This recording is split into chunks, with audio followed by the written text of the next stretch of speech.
Assalamualaikum warahmatullahi wabarakatuh.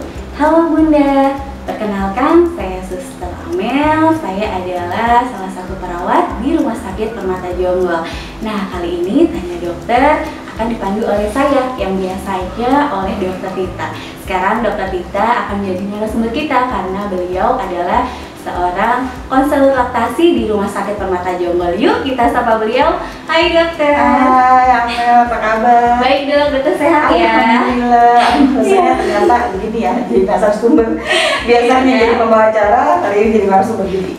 Agak-agak gimana gitu? Iya betul sekali. Nah, dokter Tita adalah salah satu konselor laktasi di Rumah Sakit Permata Jonggol dan kita sudah berdiri ya dok, klinik laktasi itu 1 tahun yang lalu sebenarnya dok ya. Sampai 1 tahun ya. Nah untuk sekarang kita langsung aja dok, boleh dok? Tanya sekarang. Nah sebenarnya laktasi itu apa sih dok? Baik, terima kasih Mbak Amel. Jadi sebagai informasi untuk sahabat Permata Jonggol bahwa Rumah Sakit Permata Jonggol sudah mempunyai klinik laktasi berdiri sudah 1 tahun. Memang mungkin banyak yang kurang terinfokan. Jadi saya perkenalkan diri bahwa saya adalah konselor laktasi di Rumah Sakit Permata Jonggol.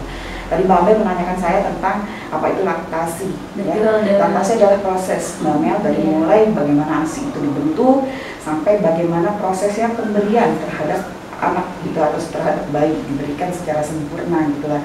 Nah, untuk bedanya dengan menyusui itu apa dok? Nah, kalau misalnya laktasi adalah proses keseluruhan, kalau misalnya menyusui adalah proses pemberiannya.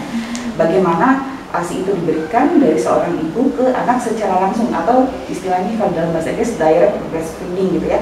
Jadi memberikan ASI secara langsung dari payudara ibu ke bayinya sendiri. Nah, untuk menyusui itu ya dok, sebenarnya penting apa sih dok menyusui? Oke. Jadi menyusui itu, nih, menurut saya gitu ya, sangat-sangat penting gitu.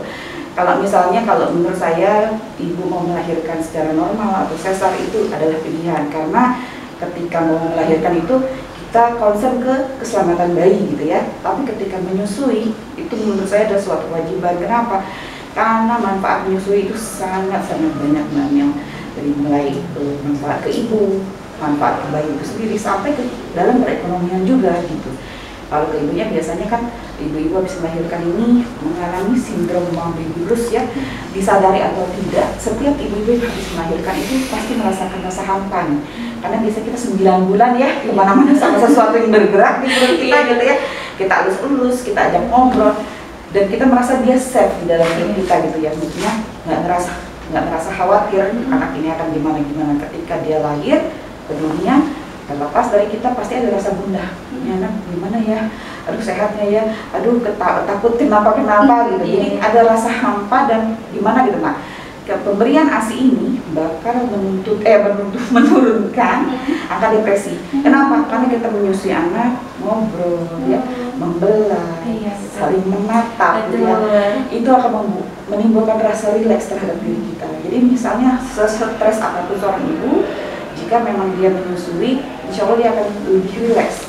Mungkin terus begitu. Yang kedua adalah akan mempercepat penyembuhan luka, baik itu melahirkan normal ataupun melahirkan sesar, karena dengan memberikan ASI akan memproduksi oksitosin yang akan membuat luka itu cepat pulihnya. Itu yang dua manfaat utama mungkin ya. Kalau saya jelasin semuanya di sini nanti kita bisa berjam-jam nih Mbak. Betul, kayaknya banyak banget ya dok ya yang harus di ini. Nah, sebenarnya kapan dok sebaiknya ibu tuh ke laktasi gitu dok, konsel gitu dok? Oke, kalau dalam secara teori kita mengenalnya 7 kontak ya, 7 kontak ya Bunda. Jadi 7 kontak dalam proses laktasi atau ketemu dengan konselor laktasi adalah 7 kontak. Yang pertama adalah kehamilan di usia 28 minggu. Nah, ini 28 minggu emang kenapa dok? Gitu ya, kok udah mulai gitu ya? Gitu ya. Dan apalagi nih saya sarankan untuk ibu-ibu yang baru hamil pertama nih, karena mungkin kedengarannya simpel ya, cuma nyusuin, keluarin payudara, nyusuin. Kita sama-sama orang yang udah tahu ya. Tidak semudah itu dan semudah itu ya. Jadi kita 28 minggu adalah untuk melihat bentuk payudaranya biasanya ya. Karena ada sebagian ibu-ibu atau wanita yang mempunyai bentuk payudara yang putihnya masuk gitu ya, atau misalnya tidak punya putih. Nah, di situ dari usia kehamilan 28 minggu kita bisa mulai bantu tuh kalau ternyata pudingnya misalnya bermasalah, mendem atau tidak punya puting, kita akan bantu juga. Jadi nanti solusinya biasanya dikasih nipple puller gitu ya kayak ini. Lalu kontak yang kedua adalah ketika usia 36 minggu. Nah, 36 minggu kehamilan, kenapa harus ketemu lagi sih dok gitu ya? Menjelang ya dok? Betul, karena biasanya di usia kehamilan dok 36 minggu nih udah mulai makin membesar ya. Nah, biasanya sedikit-sedikit produksi ASI sudah keluar tuh ya. Pasti mbak kalau juga kan sudah punya baby ya. Itu kita bisa lihat tuh suka keluar payudara, ada cairan-cairan putih. Nah, bertemu dengan konselor laktasi adalah untuk memberikan ilmu atau mengajarkan masalah pijat ya, pijat payudara. Karena dengan adanya pijat payudara ini akan membuat nanti si ductus nih ASI ini lebih rileks dan jadi pas produksi jadi bagus. Iya, ya. saluran-saluran di payudara ya. Lalu kontak ketiga ya, kontak ketiga adalah saat melahirkan, ya saat proses inisiasi menyusui ini. Jadi begitu habis melahirkan bayi diangkat gitu ya, langsung ditempelin ke langsung kita ke ibunya, lalu biar dia belajar untuk mencari putih. Lalu yang keempat adalah kontak keempat adalah saat di ruang perawatan. Jadi ketemu nih sama konselor laktasinya, kita nanya gimana, udah bisa belum gitu ya, karena ini biasanya hari-hari stres luar biasa. Betul dong, hari pertama setelah ini kan mencoba untuk ayo gimana dong cara menyusui begitu ya. Jadi kadang di ruang saya beberapa kali pasien di rumah sakit Permata Jungle ini mengalami kendala juga habis melahirkan. Betul dong, kan lagi sakit. Betul. Terus gimana caranya, belum lagi anaknya nangis gitu. Benar. Karena Masya Allah benar ya Mbak Amel, kita nih seorang ibu sama anak nih kontaknya luar biasa. Jadi ketika ibu panik nggak bisa menyusui, si anak juga panik gitu ya.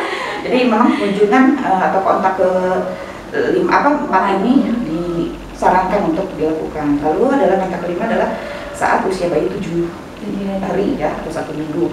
Ini biasanya dibarengi dengan ibu kontrol ke dokter anak atau dokter kandungan ya. Kalau yang SCSJ biasanya ke dokter kandungan, terus melihat minyak jahitannya. Nah itu bisa juga untuk bertemu dengan konselor laktasi. Itu buat lihat ada lecetnya gitu ya. Ada lecetnya nih. Khawatirnya adalah si ibu saking semangatnya mau nyusuin gitu ya. Dia pokoknya nempel aja, padahal katanya juga harus dilihat gitu. Jadi nyusuin tapi ternyata berdarah-darah itu kan sangat menyakitkan gitu ya. Nah, lalu yang kontak ke-6 adalah ketika bayi berusia kontak ke-6 adalah bayi pas bayi itu 14 hari kita lihat lagi. Nah di sini sih biasanya kita lihat nih perkembangannya. Karena biasanya dalam 14 hari harusnya si berat badan bayi udah mulai naik nih, ya sekitar 200 sampai 500 ya gitu. Nah ini biasanya dilihat nih Bun, kalau misalnya kok berat bayinya gak jauh-jauh beda nih, hanya naiknya 100 gram gitu. Nah ini harus dievaluasi, apakah pemberian ASINya sudah tepat, apakah kelekatannya sudah bagus gitu. Nah yang terakhir adalah kontak 7 nih, usia bayi 40 hari. Nah ini sama, tujuannya sih sama ya, masih melihat kurva kenaikan berat badan dari bayi. Nah, suka kalau misalkan itu kan juga suka bilang, aduh ASI saya sedikit gitu. Banyak sekali yang ibu-ibu pertama kali menyusui gitu, ASI saya sedikit, jadi dicampur lah apa segala macem gitu ya dok ya. Nah, untuk kayak gitu sebenarnya bukan ASI sedikit ya dok ya? Betul, jadi gini, sebetulnya ya masalah menyusui ini masalah yang paling penting adalah dukungan ya. Jadi tidak bisa si ibu habis melahirkan ini hanya sendiri itu, karena dukungan itu penting, dukungan suami, dukungan misalnya kalau biasanya habis melahirkan kalau nggak tinggal sama mertua, tinggal sama orang tua, jadi dukungan dari keluarga sendiri. Nah orang kadang suka sering lupanya adalah habis melahirkan yang dilihat adalah bayinya nih Mbak Mel ya kan, padahal ibunya tuh butuh dukungan ya, butuh pelukan, butuh ditanya gimana gitu ya, kita istirahatnya gimana ASINya gitu. Nah itu lupa. Jadi bunda ngerasa seperti itu, atau ini mungkin ada yang sedang menyaksikan gitu ya, bahwa dukungan keluarga itu penting, terutama suami gitu ya.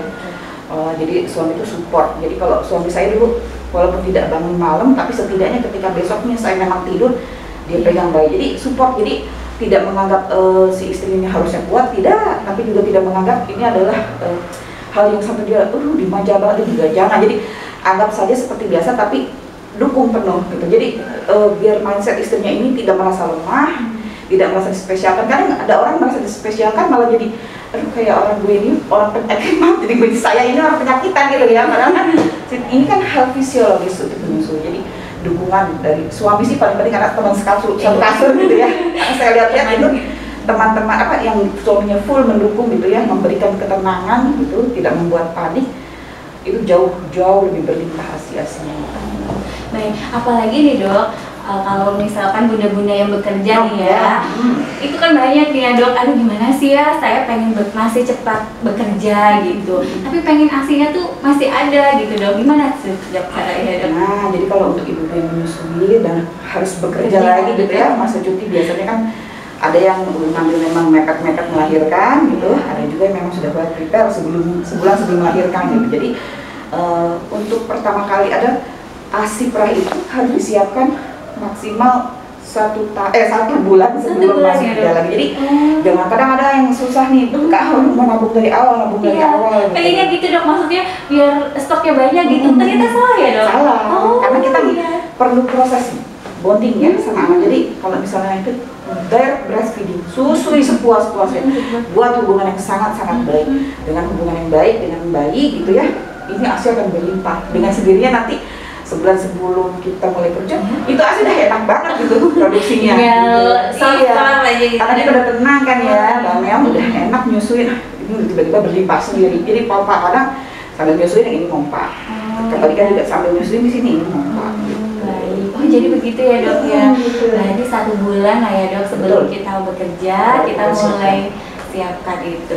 Baik dokter, terakhir nih dok, sebenarnya ini banyak banget ya, banyak pertanyaan, cuma nanti langsung ke kliniknya aja ya. Tipsnya dokter terakhir untuk para ibu menyusui bagaimana dok? Tipsnya adalah pertama, kalau menurut saya apalagi untuk ibu yang pertama kali hamil gitu ya, datanglah ke konselor laktasi. Ini sangat penting. Mungkin selama ini konselor laktasi atau klinik laktasi dianggap apaan sih? Padahal manfaatnya luar biasa. Karena ini saya pengalaman pribadi, pasien-pasien saya alhamdulillah ketemu sekali dengan saya gitu langsung udah, saya pada selalu bilang Pak silakan kalau ada apa masalah apa, nggak ada. Jadi mereka ternyata cukup bertemu sekali dengan saya sudah merasakan banyak, alhamdulillah merasakan banyak manfaatnya gitu. Jadi usahakan untuk menemui konselor laktasi sebelum melahirkan gitu ya. Kalau memang terlambat atau misalnya aduh saya payudara merasa baik-baik saja, saya boleh nggak sih dilem melahirkan? Boleh gitu ya. Terus nanti kita ketemu lagi ketika memang mengalami gitu ya. Tapi minimal 1 kali untuk ketemu dengan konselor laktasi. Walau secara teori ada 7 kontak dulu ya, tapi setidaknya ada yang memang tidak dilakukan 2 kali, sama 1 lagi IMD ya, insulidinas. Jadi lakukan kontak, lakukan konsultasi dengan konselor laktasi, itu yang pertama. Yang kedua adalah mindsetnya juga harus dirubah. Jadi tidak semua ibu bisa memproduksi ASI yang sama gitu ya. Dari mulai bentuk payudara pun sudah berbeda gitu ya, ya. Produksinya pasti beda-beda. Jadi jangan menyamaratakan dan akhirnya ibu-ibu ini bunda-bunda suka stres sendiri nih. Yang ini ASInya banyak ini. Akhirnya kita bukan fokus. Kita bukan fokus terhadap diri kita, malah fokus sama keberhasilan orang lain. Jadi menyusuilah dengan bahagia itu ya. Jadi kalau saya pribadi edukasi untuk pasien itu menyusui itu harus bahagia. Cari bahagia kita. Jadi terus kalau misalnya ngobrol, kadang suami suka tidak peka. Jadi jangan menunggu suami itu peka gitu. Obrolin aja. Kalau misalnya apa sih yang dibutuhkan gitu, pengennya apa. Gitu. Jadi dan kalau bisa memang ketika ketemu dengan konselor laktasi bersama suami, jadi edukasi ya, informasi diberikan bersamaan. Jadi suami tahu seperti ini gitu loh. Oh seperti ini dukungannya, seperti itu Mbak. Baik dokter, alhamdulillah ya di kesempatan sekarang kita banyak banget ya informasi-informasi dari dokter, apalagi kalau bunda-bunda semua pergi ke klinik laktasi dengan dokter Tita ya. Silakan saja untuk bunda-bunda yang ingin berkonsultasi dengan konselor kita, boleh silahkan ke Rumah Sakit Permata Jonggol. Dokter, kliniknya buka setiap hari apa aja dokter? Baik, Bunda, saya bisa bertemu dengan saya di klinik laktasi setiap hari Selasa, Kamis, dan Sabtu pukul 10 sampai pukul jam 13 ya, pada jam 1 siang. Kalau misalnya, aduh dokter maaf nih saya bisanya di lain hari atau di luar dari jadwal, bisa menghubungi operator kami untuk membuat janji gitu ya. Jadi memang dipastikan dulu kalau di luar jadwal dengan perjanjian ya, untuk menghubungi 0857 106822. Jadi pendaftaran juga bisa di nomor yang sama ya Mbak Amel. 0857 106822. Saya juga bisa telemedicine, kemarin juga saya konsultasi lah ya dari luar dari Jogja, nomor yang sama ya 0857 106822. Baiklah, terima kasih Dokter Dita atas waktunya. Dengan senang hati Mbak, dan terima kasih juga nih udah ngobrol-ngobrol seru kita ya. Iya, nanti kita akan ngobrol-ngobrol lagi ya Dok, dengan tema yang berbeda. Baiklah, untuk sahabat Permata Jonggol, sekian dari Tanya Dokter kali ini. Salam sehat.